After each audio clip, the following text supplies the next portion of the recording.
So welcome everyone, panelists, speakers, attendees. My name is Kevin Johnson. I work as a senior advisor at Nordic Energy Research. And today it is my pleasure to be able to welcome you to this webinar on reaching Nordic carbon neutrality, direct and indirect electrification. This is the second webinar we have in a series of two, where we in the last seminar looked into bioenergy and negative emissions. There's a recording of that webinar, so if you're interested, please check that out. Today, I will give you a brief introduction to Nordic Energy Research, but also to the overall framework of the project before the experts give you a deep dive into the results that we have on direct and indirect electrification. So first of all, I would like to thank Energiforsk for co-hosting this webinar together with us. They have also been the project lead for the Nordic Clean Energy Scenarios project. We're really thankful for their help in both this webinar and also in the project overall. So first, a few words on Nordic Energy Research. We are the platform for cooperative energy research and policy development under the auspices of the Nordic Council of Ministers. That means that we are a governmentally funded organization funding research and other projects for the Nordic countries. Our vision is to support the Nordic 2030 vision on becoming the most competitive, sustainable, and integrated region in the world. And our job is to do that in the field of energy. So what we try to do to support this vision is that we use 4 different tools.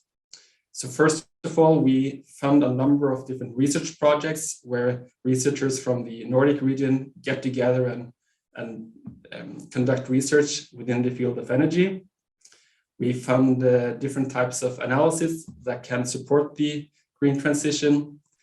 We provide secretarial support for intergovernmental bodies, and we also try to promote the Nordic countries both internally and also abroad. One of the projects that we financed and the analysis that we've funded is this Nordic Clean Energy Scenarios that you will get to know in detail today. And just giving you a brief background for why we wanted to do this, the Nordic prime ministers in 2019 got together and stated that they wanted to step up the Nordic climate cooperation. And for us working with energy, we saw this as an opportunity to provide a sound and scientifically based analysis that could help guide the policymakers on where the Nordic countries had to go and how the developments could be if we were to reach this carbon neutral Nordic. So what we did was that we, together with a number of consultancies and energy researchers, gathered a consortium to produce this analysis that you will learn more of today. And you can see those here. We had almost 30 different people involved and a number of institutions spanning most of the Nordic countries. So we hope that you will see some results from each country here as well. What we ended up doing in this project was that we landed on 3 different scenarios that we wanted to explore during the scenarios. So we have the carbon neutral Nordic scenario. This is the scenario that's closest to a cost optimization scenario. You will get to hear more about these specific details from the scenarios afterwards. Then we have the Nordic powerhouse scenario, a scenario where the Nordic countries achieve their own carbon neutral targets, but also provide clean electricity and power-to-X fuels to the rest of Europe. And then we have had the carbon neutral behavior scenario as well, where we want to see how changes in the behavior in the Nordic countries would affect things like energy demand and how that in turn impacted the different needs for energy infrastructure. And from all these 3 scenarios, we ended up with what we like to call the 5 solutions tracks to carbon neutrality. And what you can see here is the problem that we would like to phase out. We have the fossil fuels we use in the Nordic countries to provide all the energy goods that we need. And what we find in all these 3 scenarios was that they ended up with 4 or 5 different solution tracks that was necessary to cut these fossil fuel emissions. So first and foremost, direct electrification, that we'll get to hear a lot about today. And then also 3 other, what we could call technical solutions. So power to X, bioenergy, carbon capture storage. And as mentioned earlier, we have already touched upon carbon capture and storage in the and bioenergy in the last webinar. So today you will get a deep dive into direct electrification and power to X. On top of these 5 or 4 technical solution tracks, we also have behavioral change that can either help the transition if the behaviors goes in a more climate neutral behavior, or they could make the transition harder if they increase the demand for energy goods. And so with this framework in mind, I would like to give the word to Markus Waage, the CEO of Energiforsk, that will take you through the rest of the webinar and also give you some information on how these results are related to the current events that we've seen in the Nordic and European energy system. So welcome, Markus. Well, good morning and thanks, Kevin. That's a great intro. And good morning, of course, to everyone who's tuning into this seminar. I'm, as Kevin said, I'm Markus Waage. I'm the CEO of Energiforsk. And I've also had the pleasure of leading this this project. It's been a monster of a project, but we're really pleased to be able to present the results. Because I think we, well, hopefully we can help the debate forward a little bit and be a constructive sort of voice of knowledge in the very heated current debate around the energy system that we have, at least here in Stockholm where I'm sitting. It's been a roller coaster last few months, and I know the same in most of the Nordic capitals, where we've seen these very sharply rising electricity prices sort of stir a debate not only about the current situation, but also about where we're heading. And I think today we're going to see a lot of sort of graphs and images related to the long-term vision. And as Kevin Johnson pointed out, this is about how to realize this vision about vision of a carbon neutral Nordic region. But we, of course, intend to inform decisions today. And I think what we've seen now in the current discussion, particularly around electricity prices, is kind of a shift that could be just a short-term shift in the discussion, but it could also be that these decisions around, for example, which electricity prices are acceptable from a public opinion point of view, or from a political perspective, those decisions that are currently made around, for example, compensating people for those rising prices and how those compensations are carried out. If it just stops here this winter, maybe not so important, but if it goes for a longer period of time, it's kind of a more fundamental principle shift in how energy policy is carried out. I think it could have really strong implications for also the long-term picture that we are painting in this picture. And my colleagues will come back to that. So this is not only about kind of obvious questions about how much electricity do we need. That's a question that many people ask. Where do we need it for what purposes? All those questions I think are important, but it's also about how is the price formation how will that shift in the short term and the longer term, and you'll hear more about that today. So I think a sort of a takeaway that I hope that you will bring with you after the seminar is kind of think about these issues and try to put them in relation to that. These short-term questions that we all have to deal with today, and which are real and which are important, but also how they relate to these longer-term perspectives that will show in this webinar today. And a second sort of a core message here is that this is, and it's so obvious when you look at these numbers that we will show you today, that this is not only a Nordic issue, it's a very much a European issue.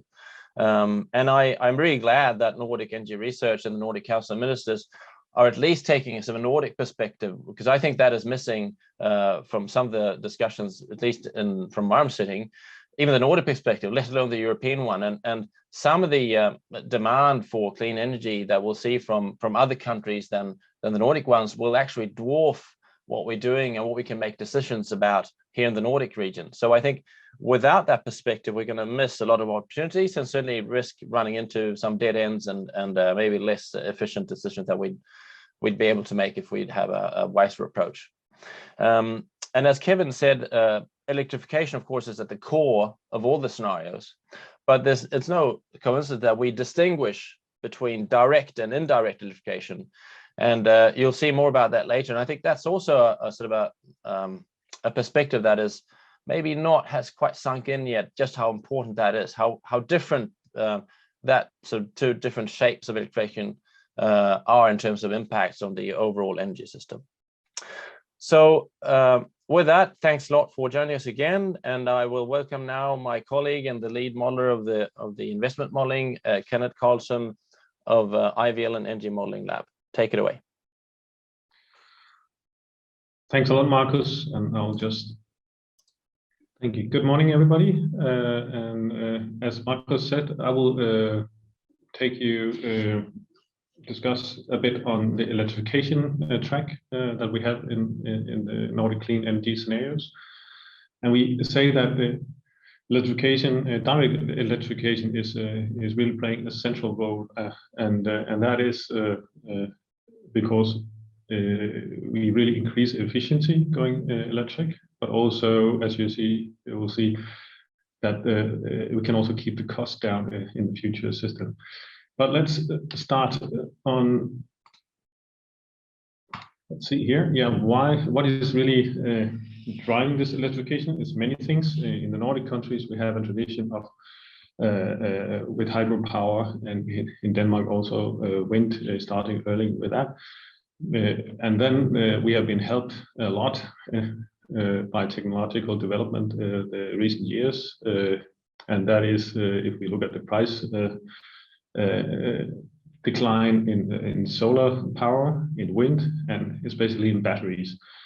And these are the three technologies that really drives that change now, that they can actually do it on market conditions. So earlier we have had to support wind power and solar power and so on, and electric vehicles.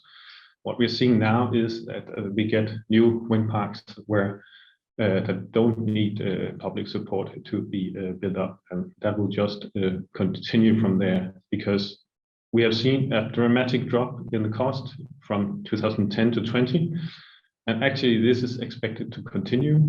And if it's doing so, then these technologies just be the obvious solution for losing power in the Nordic countries, of course, together with hydropower in Norway, Sweden, and geothermal power in Iceland. Batteries are important because they have changed the transport sector, or are about to change the transport sector. But also, with prices on batteries keep going down, they will also be interested in balancing the future power system. So we really see these three technologies as the key technologies driving the direct electrification of the Nordic power system. So some examples of why electrification is so interesting. If we look at passenger cars, electric car is so much more efficient. So we see the energy consumption per passenger kilometer here in our model runs, how they expect it to develop from today until 2050. And we see that it goes down to 1/4, 1/3 of the energy consumption today. So and that is because, of course, electric cars are so efficient and the batteries are so efficient. And to reach this drop in energy consumption per passenger kilometer is, of course, based on replacement of the car fleet. And if we look how we expect that to develop, then we can see that electric cars and hybrid cars take over all sales from 2030. And then they are replacing the last fossil cars, and We are almost full electric from 40, 45 in the car fleet. And that is also a big change to our earlier studies, where we were expecting to use some biofuels in the transport sector. But now electric cars are becoming so cheap, the cheapest option, the most efficient option. So it pushes out other solutions as we see it. And that actually relaxed the pressure on biomass in the Nordic, as we talked about in the former webinar. But cars are one thing, but what about the heavy trucks? There have been a long discussion, many years now, what do we do with the heavy trucks? And hydrogen, biofuels, and a lot of different solutions have been mentioned. But what we see is coming is also that the trucks are going electric. And it's a bit delayed compared to the cars, but we see all the big truck producers are now putting electric trucks on the market. And they seem to follow the same trend as the electric cars, becoming cheaper than their competitors. And when trucks become the truck which is cheapest for the truck owner will be the one taking over the market. So we expect a bit delayed from the cars, but then they will be introduced faster because the lifetime of trucks is shorter than passenger cars. So this electrification of the transport sector, the road transport sector, is really important for the decarbonization of the Nordic energy system, because road transport was one of the big emitters of CO2, or is today one of the big emitters of CO2. So this is really important in replacing fossil-based fuels and thereby CO2 emissions. So let's have a look at where the electricity actually are used in the Nordic system. And there, of course, transport is not the only thing. We are using a lot of electricity in industry, manufacturing industry, all the different subsectors there. We are expecting to have increasing electricity demand for data centers. We see that coming up in many of the Nordic countries. Also residential using electricity for appliances, but also for heating. Heavy industry are using electricity, and then we have some synthetic fuels, power-to-X fuels, also so-called power-to-X fuels that already are produced, but we expect that also to increase in the future. And just have to say that these results is from the Open Nordic Times model, which is available also from the homepage of the project with all the data, etc. So it's an optimization model. So it finds the cheapest combination of all technologies across all sectors to supply the demand in all sectors. So this is not like the vision of how we would like the future to look. This is just if we feed the model with technologies, what is the cheapest way of supplying all the demand in the Nordic countries. So we don't see in this CNN scenario, we don't see a big introduction of power-to-X fuels, because they are inefficient and more expensive than competitors. But Anders will come back to that in the next part of the presentation. Then maybe all the talk about cars and trucks and so on had taken up a lot when we talk about electrification. But maybe surprisingly, they're not filling so much. They're not a big part of the total electricity demand. And that is important to have take into consideration when you're trying to predict the future electricity demand. They're important for the reduction of CO2 emissions, but actually not so important for the total electricity demand. So this is the CNN scenario. And then to show you the difference to the Nordic powerhouse scenario, where we assume that the Nordic countries, or we assume a huge growth in demand for hydrogen in the European market. And then we have seen that it actually with the Nordic countries can compete in producing this hydrogen, and therefore we see this increase in hydrogen production, most of that for export. And also we will have a lot of export of electricity because of the rise in variable renewable production in the Nordic countries in this case. And also in the Nordic powerhouse scenario, we have like increased economic activities in the industry sector and so on. So this is the scenario where we're trying to push a bit to the high end of demand to see, okay, how far can we expect that this could take us.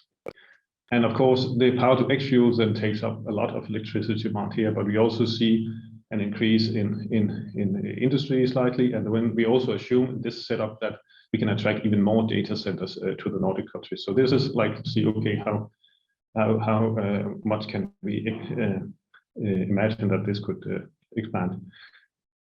You might be wondering why we see a pretty constant demand in manufacturing sector, residential and heavy industry.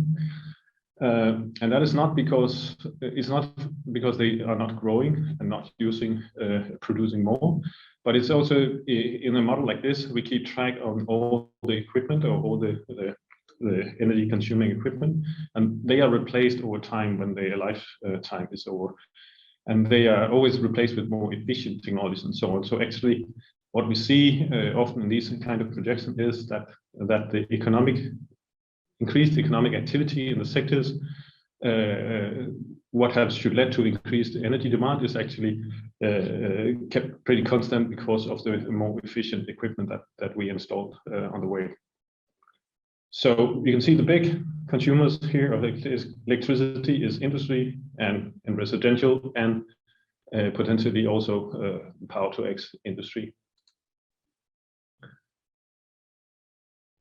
Direct electrification is not only, of course, pushing efficiency in transport, but also if you look at industry, where we introduce more electric boilers, electric processes, then the energy intensity will go down. So the energy intensity here is the energy consumption per economic activity or sector GDP for the different sectors. And here it looks very different from the different countries, and there's good explanations for that. But if you take a country like Denmark or Finland, where there's not so much direct electrification of the industry today, then there is a huge potential for in reducing energy intensity from 20 to 40% or something like that. And this potential is also is not as big in Norway and Sweden, because they're already, or especially not in Norway, because they already have a lot using a lot of electricity in industry there. So therefore they are not cannot improve that much. But also in Sweden is a bit maybe strange here that they actually increase the energy intensity. That is the result of this modeling. We asked the model to fulfill the greenhouse gas targets of each country.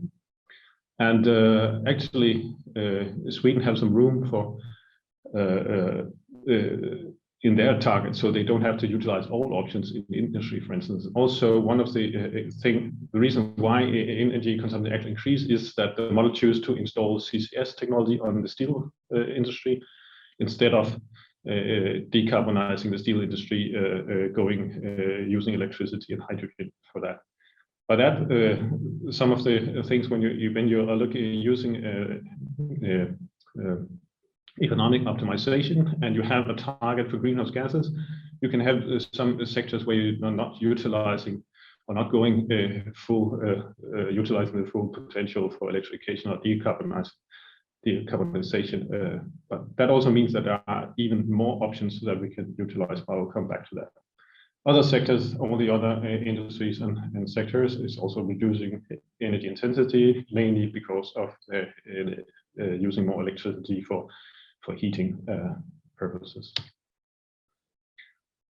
So if we then look at the final energy consumption, how does that look? And just to see that we are using a lot more electricity. Electricity is delivering a lot more of the services in the future. So if we look at 2020 in the CNN scenario, we had an electricity share of the final energy consumption around 30%. And if we say, okay, how much green energy are we using here? It's around 50%. It's difficult to say precisely because we have mix of fossil fuels and green fuels for district heating and power production in 2020. And then if we move to 2050, then we see electricity share almost getting close to 50%, and also then we have a green energy of 93%. We don't have 100% here because we're still using some coal use in the steel industry, but this could also be replaced if that was the target. So you see actually that direct electrification plays a huge role in the scenarios, Nordic Clean Energy Scenarios. So what electricity demand should we plan for in the future? So it's not like we come with one answer to you here today or in our report saying that this is what you should plan for, but we might like to point out what is the range that we see. So if you take the scenario results, so that is what is chosen by the model. Say, okay, this is giving what the technology we feed the model with and the targets it has to reach. Then we end up at 575 terawatt hours, the bottom line here. But if we look at the full potential for electrification, as I told you, there are some industries where we're not utilizing that, and there's also some heating options still, where we're still using biofuels, etc. If you go back here, you can see the green bar in the bottom is biofuels, and in principle, most of this could be replaced by electricity. And then if we did that, that's what you see in the full electrification potential. But also here we assume that the Swedish steel industry switched to electricity and hydrogen instead of coal. So that will increase the electricity demand a lot. But what if we go to the Nordic powerhouse and see that the Nordic is producing hydrogen for export? Then again, another even more increase in electricity demand here. From the model, we see that it ends up just below 800 terawatt hours in 2050. But if we add this potential, not utilized potential that we see is not utilized by the model because it's not economic feasible with the options we have given to the model today, then we end up close to 1,000 terawatt hours. So you see this big range. And then we also have another uncertainty we add. And that is we have a sensitivity where we are not allowing biomass import to the Nordic countries. So we're not allowing biomass import. That means that model have to utilize local biomass. Some of that is more expensive to use. So it will tend to do more electrification instead of the biomass that were imported before. So here you see another increase. And now we hit at the high point, high end, we need to meet the 1,000 terawatt hours in 2050, or just about 1,000 terawatt hours. So you see this range from 575 to 1,000 terawatt hours. This is, we can't say that we will where we will be in that range, but this is a kind of range that we have to prepare for. And when Anders will show you later, we could even think about we could even go higher if we will take an even higher share of the hydrogen production in Europe. So some key findings from the different countries or for the Nordics, just some points here. As I said, the Nordic road transport is almost electric by 2040. There's a few trucks left using diesel and so on, but also we also see in the trucks, heavy trucks, we see some hydrogen trucks coming in for the really long distance, but mainly the main part that will mean 90% of the transport sector is expected to be electric by 2040. And Iceland and Norway, we see as they are really the leader in showing how much you can use direct electrification, and their shares of final energy covered by electricity is 60 and 70% in 2050. They're already high today because of their renewable resources for electricity production, and therefore they have for many years chosen the direct electrification as an option. So you can say the other countries can say, okay, this is actually, they are maybe showing us the upper limit of the possible here. If you look at the countries who have a lot of district heating, then we also see that will be mainly supplied by electricity using heat pumps. There will also still be some biomass in the district heating and waste from district heating produced by waste incineration. But heat pumps will be used to utilize all kinds of waste heat from data centers, from Power-to-X facilities, from industries, but also just from other sources, seawater heat pumps, etc. So electrification of the district heating sector is also, we also see as very important. And when we are expecting to use more electricity, even though we are very efficient in transition, always replacing with more efficient equipment and so on, that means, of course, we need to produce more electricity. And one way of showing that is the need for wind power. So how much new wind power do we need?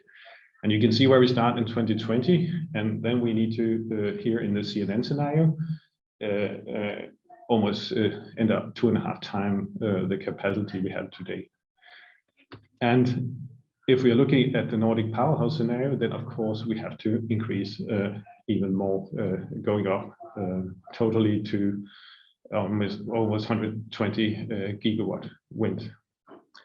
What is important is to see how much we need to increase this, how fast we need to increase it.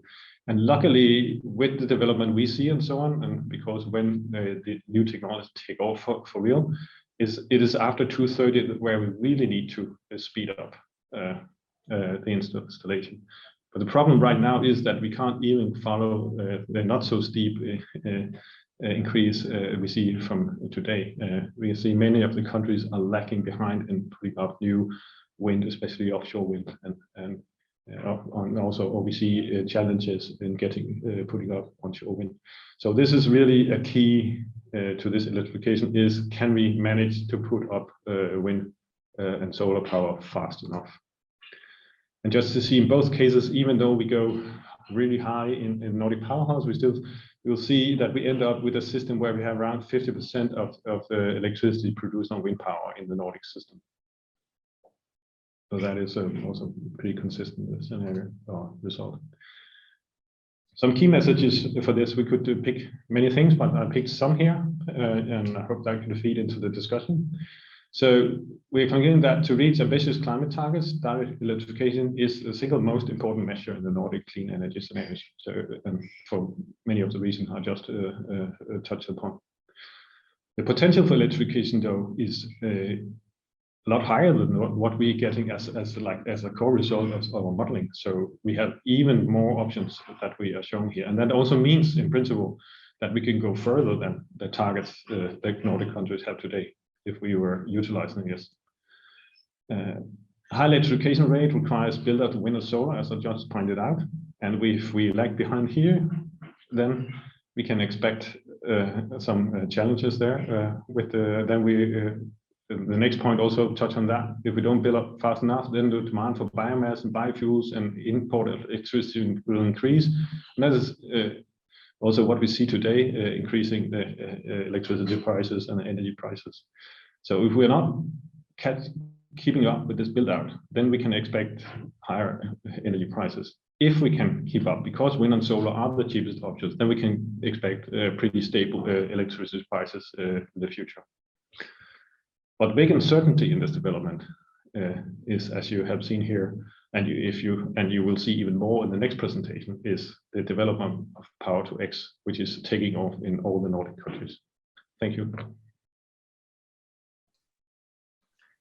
Thanks, Kenneth. Now I'd like to invite our first external participant. We have a fantastic panel today. It's Martina Högberg. She's the head of the Energy Systems Analysis Unit at the Swedish Energy Agency, and you've been heading up your work on so in a similar vein, on the scenario. So I'd be really interested to hear your sort of reflections on this and perhaps some comparisons to what your analysis shows. So please, Martina, take it away. Thank you very much, Marcus, and thank you very much for inviting me to this seminar. It was, I think it's very, very interesting to listen and to read your report. I think it's very important that that you are looking at this at the Nordic perspective. And as Marcus said in the beginning, it's, we can't do this change just in one country. We need to do it in a Nordic region or in a perspective, European perspective, of course, globally. So I think it's very good. And it's also good to see what's happening in the other Nordic countries, because from our point of view, we are focusing quite a lot on our country in Sweden. No, but first of all, I think it's is a good way what you've been doing with these different scenarios, because it's not showing only what's economically feasible or technologically, but also that it's different pathways, like different societal developments to reach this target, which I think is important because you could do this transition in different ways, of course. So I think that's very good that you have these three different type of scenarios. When it comes to your presentation, I think we can agree fully that direct electrification is very, very important. It's a crucial part of the transition. Just some questions. If I understand you correctly, your scenarios are showing that, for instance, in steel industry, it's not this hydrogen-based pathway that you are getting. You're getting CCS technology instead, as it's a cheaper option. Is that how I should understand it? Yes, exactly. So we have the option for the model that it can choose to switch to this new type of steel production using electricity and hydrogen. But it's slightly cheaper, and that's also where you always have to be careful when you look at modeling results. But also another thing that is also making this or not pushing the model further is that actually Sweden can quite easily reach their greenhouse gas targets, because they have still some credit from forest, increased forest, the LULUCF part. And you already have a pretty decarbonized electricity sector. So if transport sector develops as predicted here, then there's actually room for industries to still use fossil fuels. So it's also about the target that we have put on the model. So what I'm saying is also, if we push the model and say, okay, if Sweden have an even more ambitious target, then we would see the steel industry switch also. But it's also because the costs are pretty close in this, so it could tip. But what we see now is the industry is actually planning for going to these new solutions, and that is of course because they want to be able to compete on a global market delivering green steel. So that is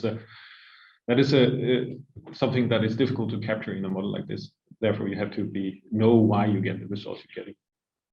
Okay, yes, and then I understand. But is that different in different countries? So that's the Swedish case, but is it different technologies chosen in the model in other countries, or is it CCS that's the cheap option everywhere? No, it is different, and that's because we have different targets. So that was a big discussion in the beginning of the project. Should we have one common Nordic target, saying that the Nordic have to be greenhouse gas neutral by 2040 or something like that, and then see what is the optimal solution? But it was agreed that we had to fulfill each of the national targets, because that is also what the politicians and decision makers in countries can relate to, so seeing the results. So that means we have slightly different targets in the different countries. So that will also push for different solutions. Two countries have challenges with their LULUCF balance. That is Denmark and Iceland. So Denmark and Iceland need a lot of negative emissions. So that influences the decisions of the model in these countries. So yes, there is a difference between the countries in choice of technologies. Interesting. And I was also thinking about your district heating development. You say that in Sweden and Denmark, you will go towards more electricity in district heating instead of biomass, for instance. Is this happening by itself, or is it some policy that is needed? Because you also talk about you should have waste heat from data centers and so forth. Will this happen automatically, or is there something needed? Yeah, something is needed. So, but what the model tells us is that because the model builds on a huge database on all the future technologies, the cost of future technologies, and also the cost of linking a data center to a district heating system, where you need a heat pump to lift the temperature and so on. So we have these different bits and pieces. So the model tells us that this is feasible to utilize. But for it to happen, of course, you need to have the needed regulations in place, and so the industries actually can connect to the district heating. So there could be some. It's not like when the model says this is a feasible solution, it won't happen by itself. But it needs political support, and it needs regulation. It needs to change some laws and so on to make it happen. Yeah. Okay. But is that also a case? Or do you see that biomass acceptance will go down, or biomass resources? Or will the price on biomass increase, and that's why it's less competitive, or why will electricity be part of this? That is mainly because that it becomes a cheaper option, but also because we can utilize this waste heat, especially in the scenario with power where we produce hydrogen in the Nordic countries. There will be a lot of waste heat from these plants, which especially Denmark and Sweden can utilize in the district heating system, and also Finland. So it's not because we expect the biomass prices to increase. Actually, the pressure on biomass is going down because the transport sector is not demanding so much biomass anymore. So that actually gives room for, and then we also see that industry continues using biomass. But in district heating, we see this switch. So that is a competition on the cost. Driving that. Yeah. Okay. Yes. But I think coming to transport, I see. I think it was interesting to see that you didn't see this shift towards biomass, and I would say that we have reached similar solutions. And but we did our last scenarios we did almost 2 years ago, and things happen, so you have to update them often. But then we saw a peak in 2030 with biofuels, and then it's going down. So.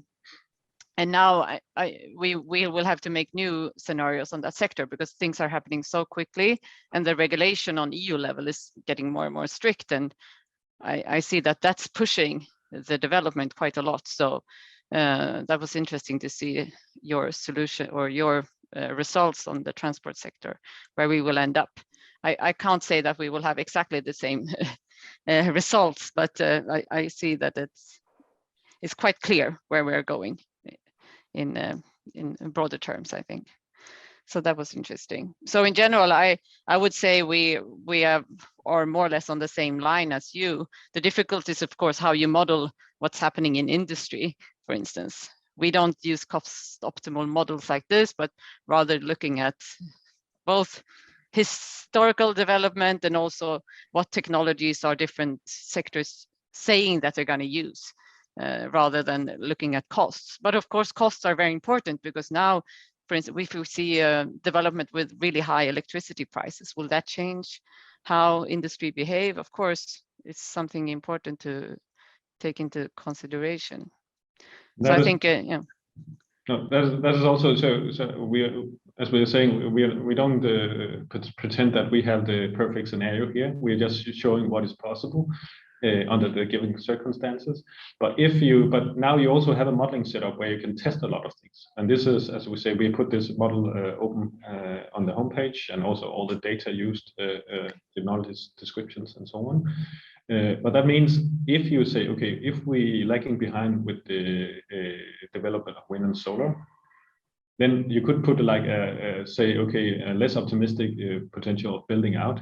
And then you would see how that would influence the rest of the system. And then the model has to choose to use more biomass, more biofuels, and so on. You could also say, okay, we know the steel industry will switch to electricity, and then just put that in as that's what they're going to do. Then you could see, okay, how will that influence the rest of the system and the build out of wind and the prices and so on.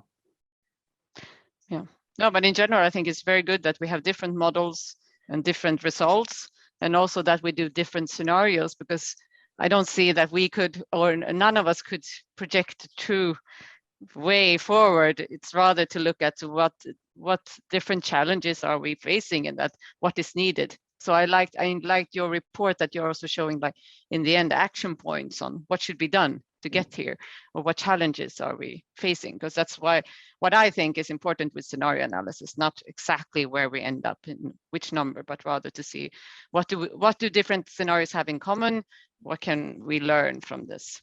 And I think it's very good that we have now more partners that are modeling this region and the development ahead.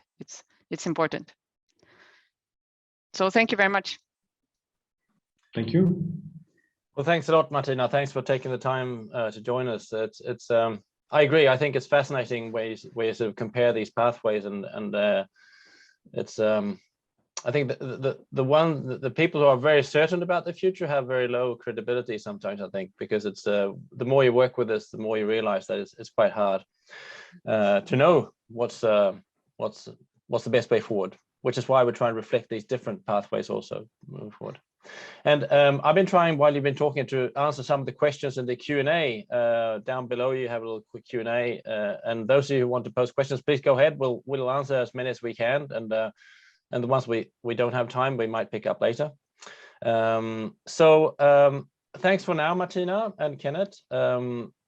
I hope to see you in a few minutes. Now I'd like to invite our second project speaker. It's Anders Kofod from ER Analysts from Denmark, who've been working with a power market modeling. I see some questions around electricity prices already, so and the impact of hydrogen. So Anders, please give it your best.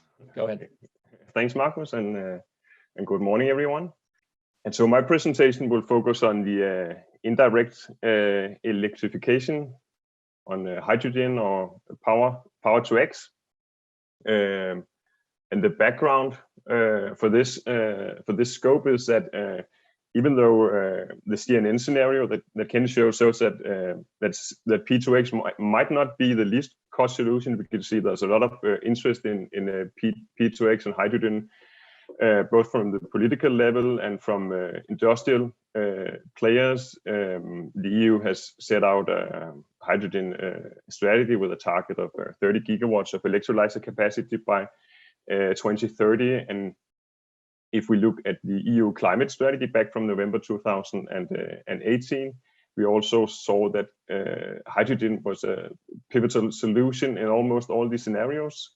The figure that you see here down to the left shows the increase in electricity demand that the EU expects by 2050 compared to 2015. And that's a very strong increase in the scenarios that lead to a 90% greenhouse reduction or more. They all have a 100% increase in power demand, and a large portion of that is actually related to production of hydrogen and P2X. Of course, there's also the direct electrification, but the large part of it is the indirect electrification. Then at the same time, we also have, as I mentioned, a number of stakeholders in the Nordic countries that are proponents of a hydrogen solution. And I think if you just look at Denmark, where I come from, we have 5 to 6 gigawatts of hydrogen electrolyzer capacity in the pipeline, and new projects are being proposed almost on a daily basis. That's not true, but I mean, it's been really active with a lot of announcement on proposed projects, and that alone would lead to an increase in power demand of more than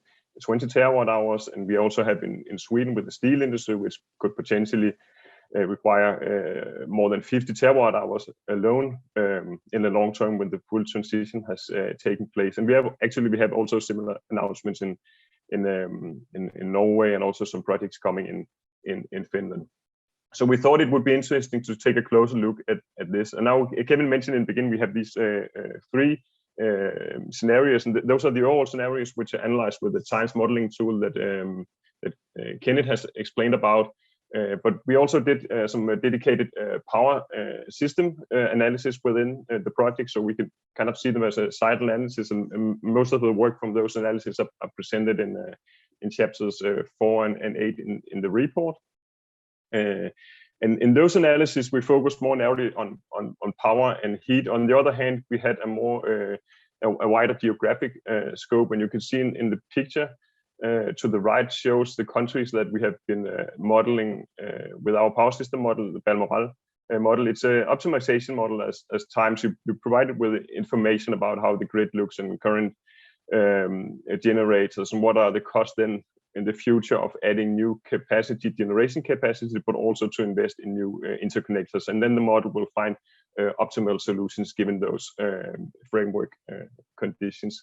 So a few of the main assumptions that we used in the projects that was relied on the fuel prices and CO2 prices from the World in the Outlook's sustainable development scenario. So we reached by the end of the period a CO2 price well beyond 100 euro per ton.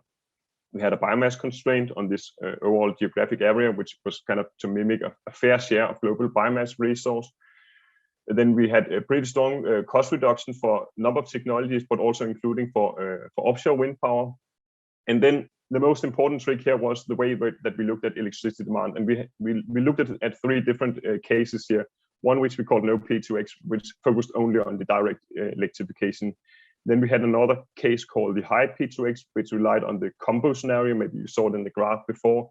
In that scenario, we have a power demand for P2X, and within the geographic scope that we see on the map to the right of 1,800 terawatt hours. And as you might know, for comparison, the Nordic power demand today is around 400 terawatt hours. So it's a really substantial amount. Then we also looked at a third case called the very high P2X scenario, which relied on the EU's 1.5 tick scenario with an even stronger demand for P2X. And you can see how power demand develops at the European level within these 18 countries that we are modeling. And the kind of dark blue part on screen here in the columns, that's the electricity used to supply P2X. And what we did then was we distributed this demand on the European countries according to where we would see the actual demand for P2X would be. So relating it to where you have the industrial load centers and where you have heavy transport, etc. So we specified the demand on the countries, but we also said allowed the model to shift around this P2X. So if it's more profitable for the model to put the electrolyzers in close to renewable energy generators, for example, in the Nordic countries, as we would see, then the model would have that opportunity, but it would have to pay a small transport fee, the cost of transporting the hydrogen around 1,000 kilometers through a pipeline grid. So in that way, we allowed the location of the electrolyzers also to be part of the optimization. When we then look at the European level at power generation, so this is the picture we have to the left. That's the EU. We call it here Europe 18. The 18 countries that we are modeling. We see of course a dramatic increase in generation because we have the increasing demand.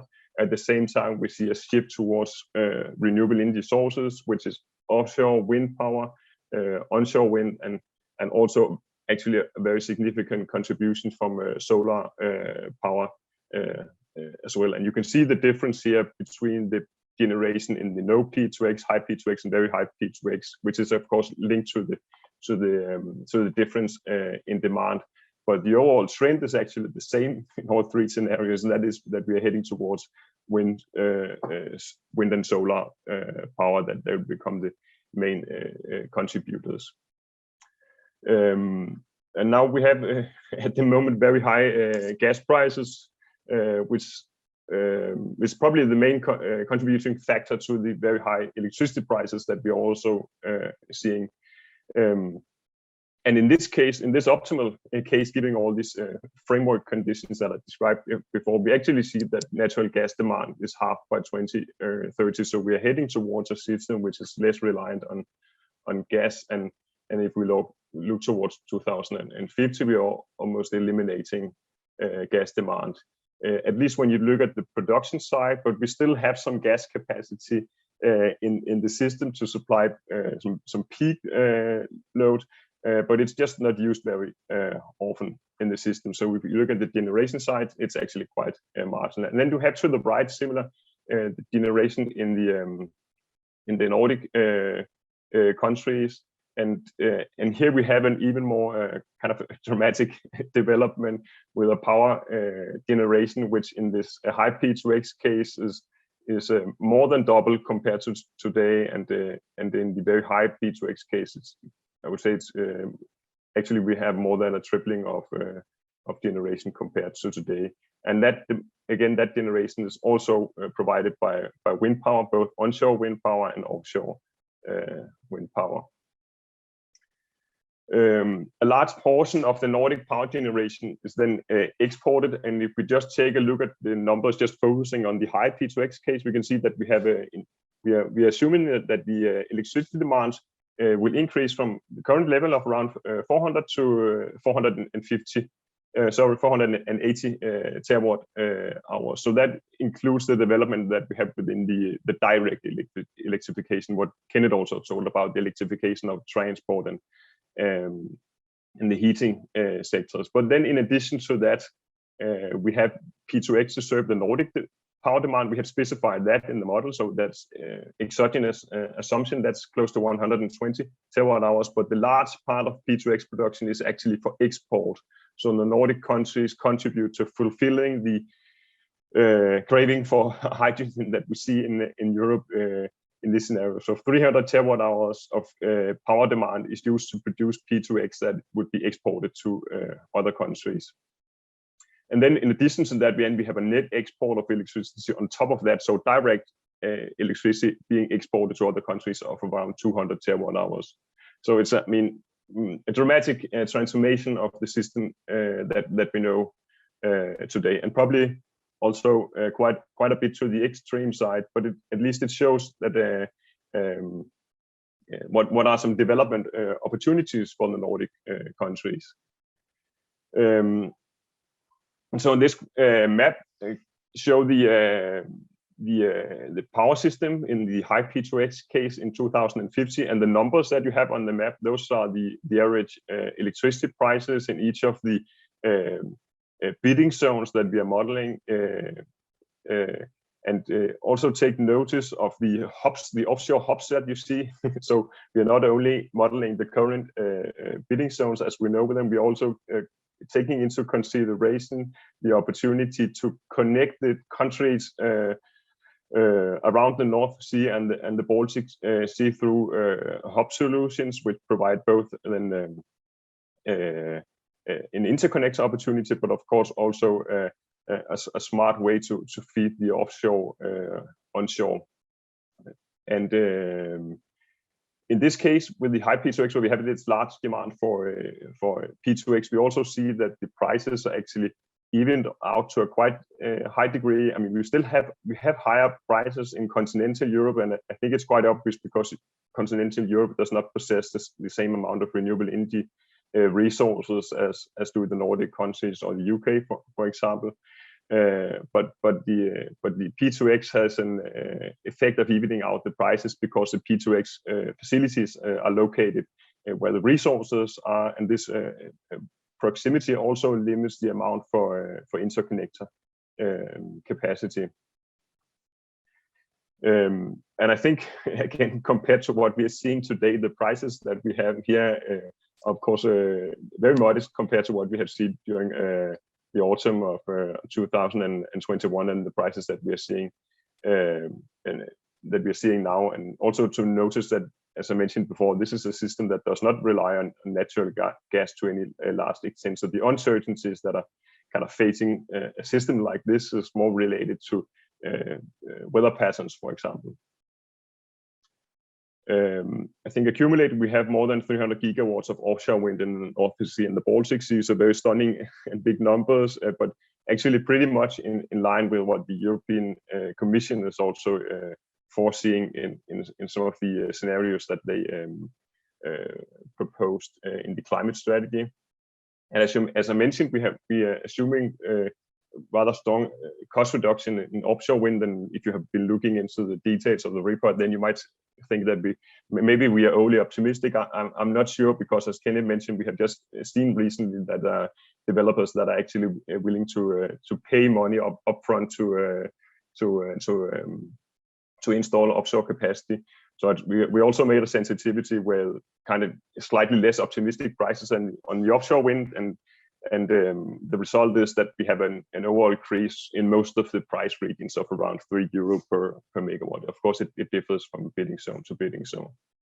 So it's not changing the whole picture if we were a bit more pessimistic on the offshore wind cost. If we will look a bit more specifically at the Nordic power generation, and again I focus here on the high P2X case, you can see the change in generation in each of the countries. You see that in Denmark, the build-out is largely offshore wind. In Finland, the build-out is largely onshore wind. In Norway, it's also mainly onshore wind, a bit of offshore as well. And in Sweden, it's a combination of both onshore wind and offshore wind. And of course, one of the issues that you can discuss is whether there'll be acceptance for the onshore wind that we are introducing here in the scenarios. We have around 25 gigawatts of onshore wind in all three of the big Nordic countries, Finland, Norway, and Sweden. And we tried, just for comparison, to say how would these numbers match if we assume the same acceptance level as Germany has today, just measured as how much wind power you have per square kilometer of land. And if you translate those numbers from Germany today to the Nordic level, you would actually reach a potential in Finland of around 50 gigawatts, 48 in Norway, and 67 in Sweden. So putting the numbers in that perspective, I think it's you can argue that it's modest, but I'm also aware that there are a number of other constraints here related to military and other ways of using the areas in the Nordic countries. So it's not that straightforward. It's just to put the numbers into perspective. And again, if we see this graph on the P2X demand, then the dark blue column here is the P2X demand that we have exogenous is provided for each of the countries or specified, and then the lighter blue color shows then the actual production in the country. So we see that all the Nordic countries become exporters of P2X.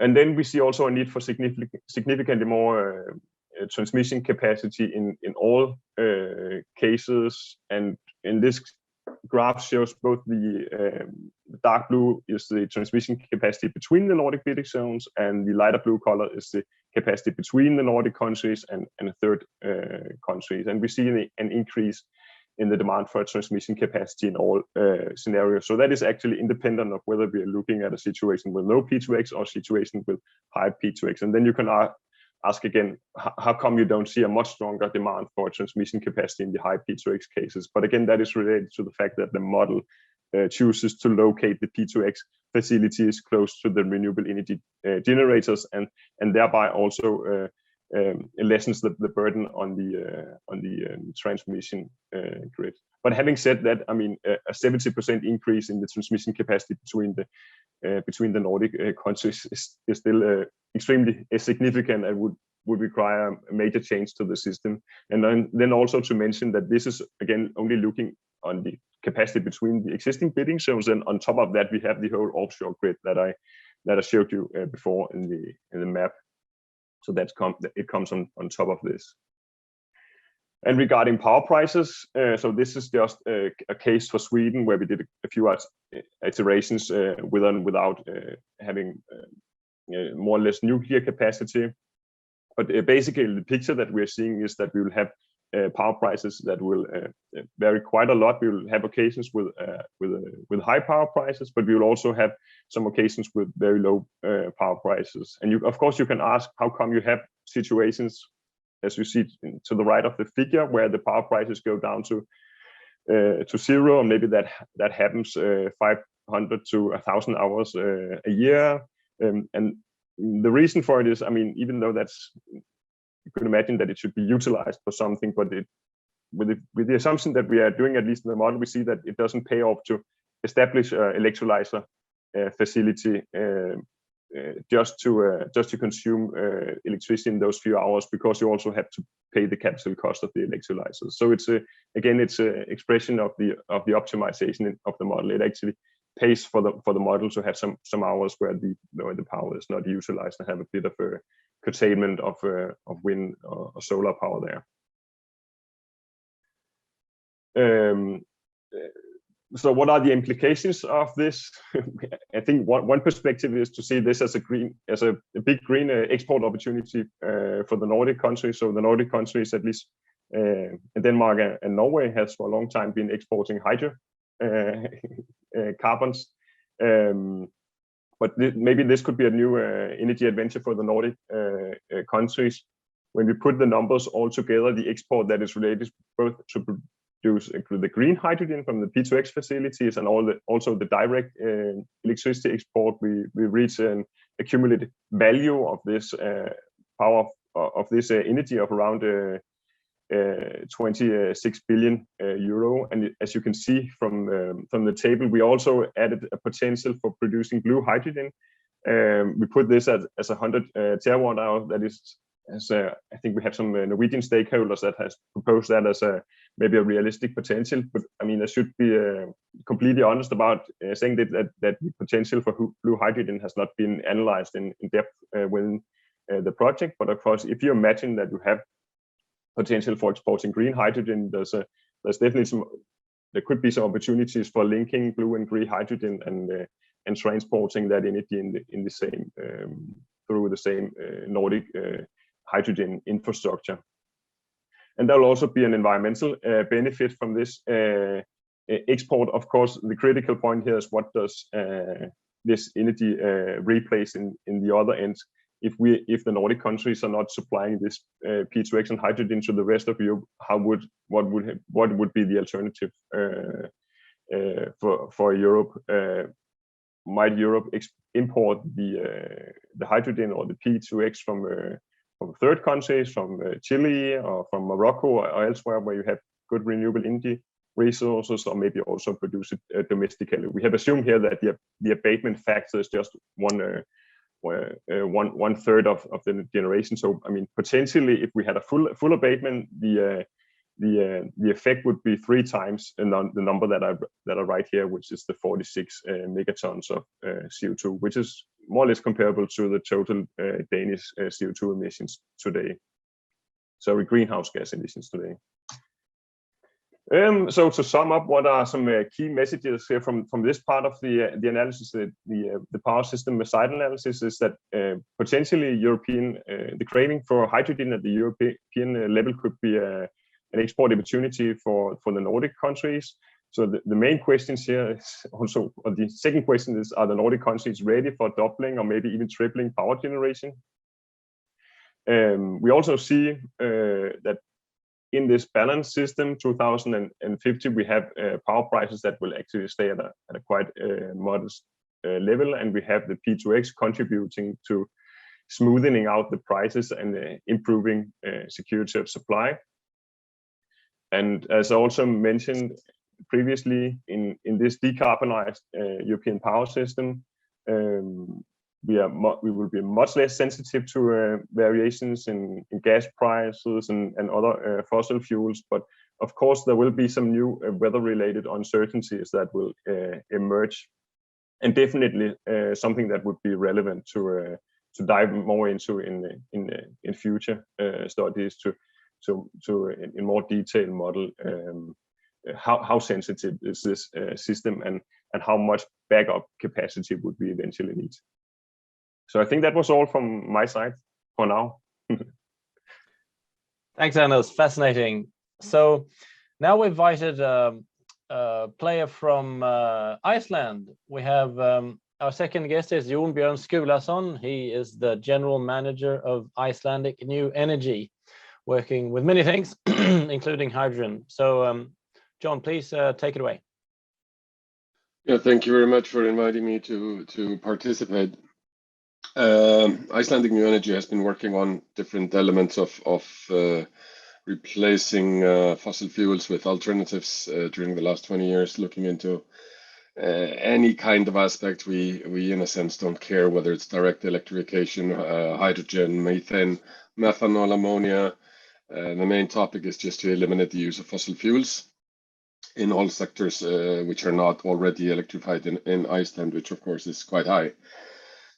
I'm actually a bit surprised by this report. Maybe that's because I'm coming from a country where we currently have a lot of marine and aviation activities. We are not convinced that we can do all the direct electrification in the marine sector and in the aviation sector, and therefore the thinking in Iceland is that Power-to-X will be much larger than this document actually indicates. At least our fishing or vessels will probably not go by electricity. I don't think we'll fly to Copenhagen or New York on electricity. So a large part of what we need to replace, at least in Iceland, will go from Power-to-X. The same actually applies a little bit. I think there's quite a bit of optimism in the document in general for direct electrification, for example, with trucks. Even though I assume most of the cars will be on batteries, there are still opportunities for at least some of the big 4x4s that need to go into the mountains, except if we change our lifestyles a little bit. So in general, I think the optimism for power for direct electrification in the scenario in general is too high. Of course, if we look only on efficiency, that would be the ideal situation. But I think we need to take other aspects into it, and that's maybe one of the questions I have is like the life cycle assessment of P2X compared to direct electrification. Was that fully considered in this document, meaning that the production of batteries and recycling of batteries and all of those compared to having fuel cells or other technologies, was that taken into consideration by the when the forecast for direct electrification was done? No, we haven't made a life cycle assessment, so I would be that has not been part of the study. I'm not sure what would be the result of this, because of course you would have in the direct electrifications, you will have more energy required, more greenhouse gas associated with producing the batteries. But on the other hand, you also have much stronger need for renewable energy capacity in the other end. So you will need more wind turbines, you will need more PV plants. So I'm not sure exactly how that would add up altogether. Whether it would be the case for the indirect or the direct electrification, I'm not sure. And storage of energy, P2X is often thought of as the main solution for storing energy. We're looking in your examples, most of the energy is coming from solar and wind, and unfortunately it doesn't, the sun doesn't shine always when we want to, and the wind sometimes blow at nighttime, and etc. The consideration in general to maximize the utilization of curtailed energy and etc. was that taken into account when the forecast was made? Yeah, that is taken into account. I mean, within the modeling makes sure that electricity is supplied throughout the year at all times. But I think what you can make the question here is that we are modeling a year with standard weather conditions.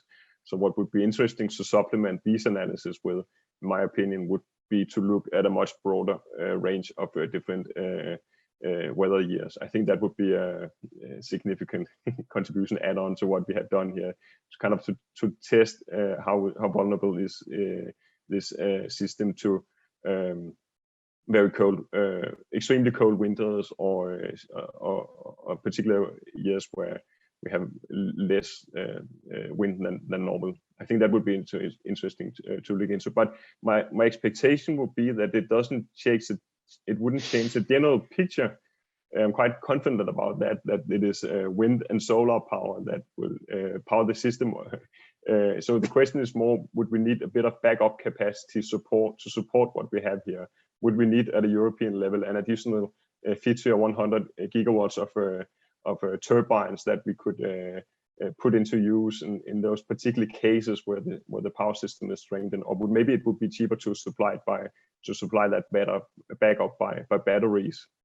It's difficult to say because I think it's still quite uncertain what the potential will be on the demand response side. To what extent will consumers actually be willing to abstain from using power when the prices are high in the future system, where we also have new power demands. We have extremely many electric vehicles, as Kenneth show. I think that's likely. And how will they contribute to the system? Will they be able to provide the peak power using just from abstaining using power, or using a vehicle to grid technology? So there are a lot of opportunities when we look 20, 30 years ahead in such a decarbonized system for providing those that peak load in different ways. It's difficult to foresee which one of those would be the most economic. And I agree with that, and that's why I'm actually surprised how optimistic this report is regarding direct electrification. One of the consideration we are looking into at the moment is like, what kind of system do we need to set up? If we look at the truck system, and you're talking about transporting, let's say, salmon from Norway to Germany, and that goes currently largely by trucks. What kind of infrastructure, if this is all going to be on direct electrification, what kind of cost is going to be associated to provide grid and refueling infrastructure, meaning electric fast charging infrastructure at the certain locations, either in Norway or in Sweden, where the trucks are going via the main roads? Is it cheaper to actually provide grid directly? Because you might need, I don't know, if there are 10 trucks or 20 trucks stopped at the same time, they need 500 kilowatts each. They're stopped for 45 minutes for lunch, and then we all need to provide them with 500 kilowatt of power at the same time. Where is that power coming from? Is that, what's the cost of the grid? Not in my backyard is a very common sentence for wind turbines. At least in Iceland, there's a similar discussion now regarding the grid. We don't want a lot of new grid to power things like that. So the alternative is to drive actually, or truck in fuel, just like we do today, and refuel the vehicles with hydrogen or some other means of. Was that considered at the same time, the cost of this implementation or comparison between Power-to-X and direct electrification?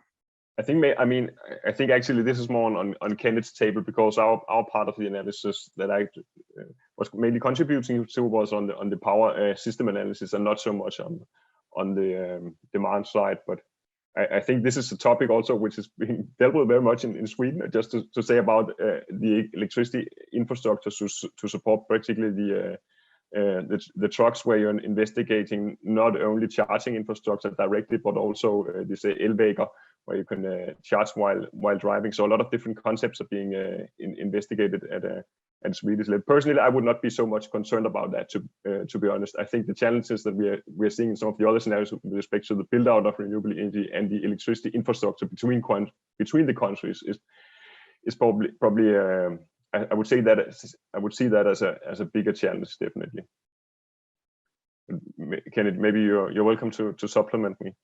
Yeah, just to supplement, so we have the cost of the charging stations for trucks and so on, but of course there be a local strengthening of grid, distribution grid is not included, so there could be also what we would expect, places where trucks are going to charge, there will be some kind of storage to be able to take the peak charging, so on. But with the development we see in trucks is that they expect to be able to drive pretty far on one charging, so that fits very well with when the chauffeur anyway have to rest. And about the results in Iceland, also if you check on the homepage result, I will say you should all go to our result homepage and play around with the results there, because there you can see from the different countries. And you can also see the result of Iceland, that is for aviation and shipping. We expect that Power-to-X fuels will be used for that. So there will be a production of around 5 to 7 terawatt hours of different kinds of Power-to-X fuels in Iceland in this.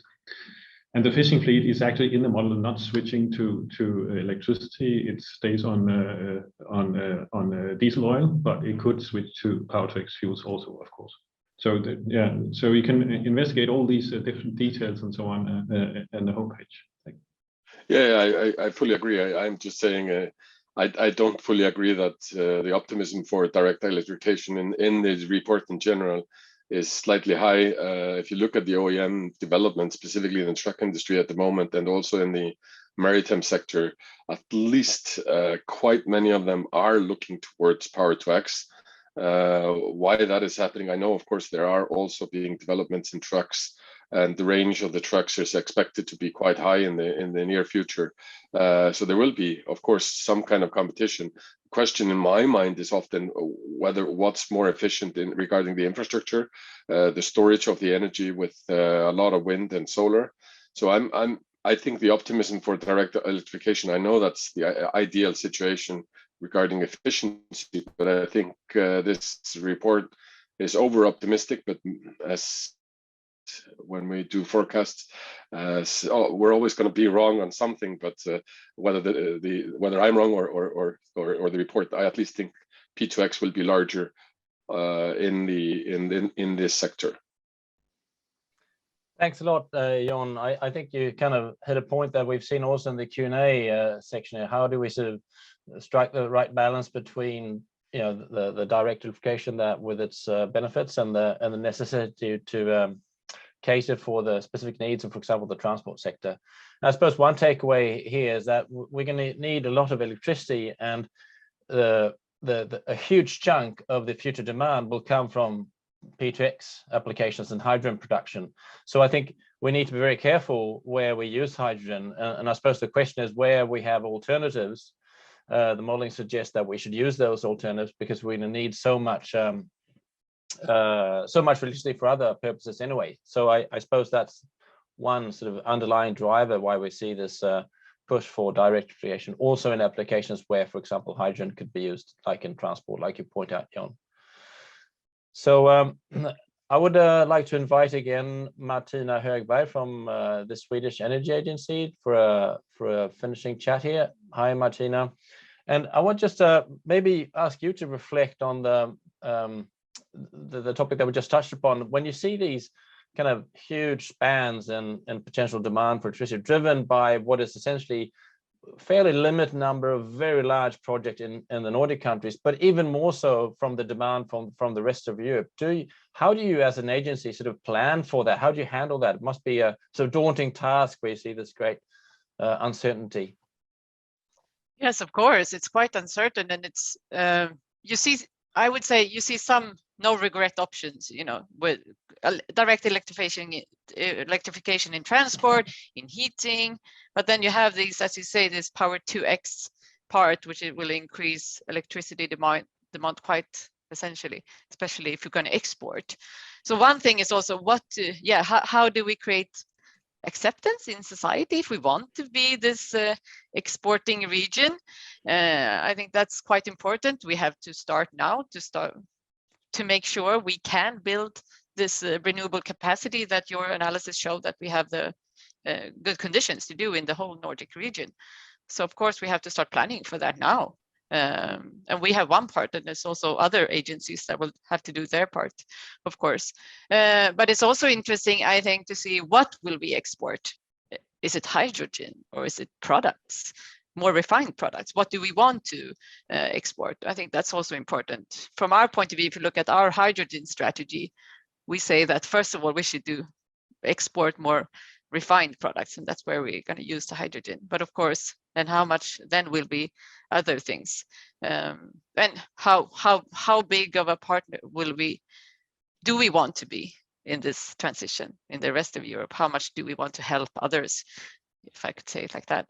So I think that's important. And but yeah, you see the span, and it's some very big projects that of course contribute the most. Yeah. But it's no, but it's interesting. And I think in the end, it's of course a political question. What do you want, and how do you create the conditions to get where you want? So. Is that, bring it back to you, Jon, in Iceland, is that sort of discussion around what role Iceland could and should play, and should it be sort of a power hub or an exporter of refined sort of power-related products? Is it very lively in Iceland, as we talked about here? It's actually very lively at the moment. There's a big discussion whether people have said like Iceland should be the Kuwait of the North, and we should export a lot of energy. We have a lot of those who have visited us know we have a lot of wind here. There's options both for on land and offshore wind for large production of electricity, way beyond even what we need for the fishing industry and the aviation. And then it doesn't actually matter whether any of the P2X is used for land transport or we have direct electrification. There's a discussion whether we should actually use our location for all that power production to export, or whether we should only focus on the domestic use. There is, of course, a lot of power intensive industries in Iceland. We're using a lot of electricity. So there's some environmentalists say, okay, we should rather use it for replacing oil rather than exporting aluminum, where we only sell the electrons to the industry. Yes, so it's a very lively discussion. There's a lot of political discussion about it. we also have to think about a little bit about the ambitions of Nordic governments. All the Nordic governments have given out quite ambitious targets for what they're going to reach over the next, until 2030, and then even at 2035 or 2040. To be able to do that, we need to react way quicker than most other locations. I actually think there's a lot of political optimism, maybe too much for the Nordic countries, how fast we can do this. Technological developments, like Kenneth mentioned, the Icelandic fishing fleet. If you decide to have a P2X fishing vessel today, like it doesn't matter whether it's on hydrogen, ammonia, methanol, whatever fuel, this ship would never be ready until 2024 or 2025. And if we're going to be carbon neutral by 2040, we need to replace a lot of ships, and it takes years to build them. And the technology, even for some of these technologies, isn't ready. So I think this discussion is extremely lively, and it will be even more lively in the next few years when we actually see deployment of whether it's hydrogen trucks or battery electric trucks, the first ships, and etc. Then people are realizing how much energy is actually needed to power just Iceland. Secondary is to power also Brussels or Hamburg. Well, thanks, John. On that sort of optimistic, I would interpret it as an optimistic note. I would like to then leave the final few minutes for our manager of the project at Nordic Energy Research, Senior Advisor Kevin Johnson, who we are immensely grateful for having supported us throughout this work. So please, Kevin, take it away. And thank you all for joining us. Yeah, so first of all, thank you to the panelists and to the speakers today. I hope you enjoyed this discussion, but I also hope that you as an audience have had the opportunity to learn something about the results that we found, and also how that can be coupled to the situation we have today in the energy markets.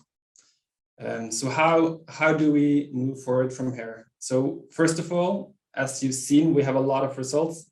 If you as listeners, we of course hope that you would be interested in looking further into this, and you can find find our report online. And also, as mentioned during the discussion today, we have a lot of supplementary materials as well. So all the data, the model itself, its scenario viewer, cost assumptions, it is available. So if you work within this sphere, please take a look. If you want to use it as a reference to your own work. And we also hope that what you might have seen from these presentations is that the developments in one country also heavily impacts the development in the other Nordic countries and Europe as a whole as well. So we hope that we've been able to give you that insight as well. From our side, what we will do now, we are considering how to best care for this data and these models. So we are having an internal discussion on how we can move forward with this project and how we can follow up. We are also looking into having a webinar or a seminar where we dive deeper into how the scenario was conducted, so more into the scientific basis and how to actually work with the models. And yeah, hope to be able to use the results in our strategies and also have some impact in the ongoing policy dialogue that's going on. So please, if you're interested in learning more, following this project, please follow our newsletter, go to our website and take a closer look. And with that, I would like to thank you all for listening, and hope to see some more information here later on. So thank you all.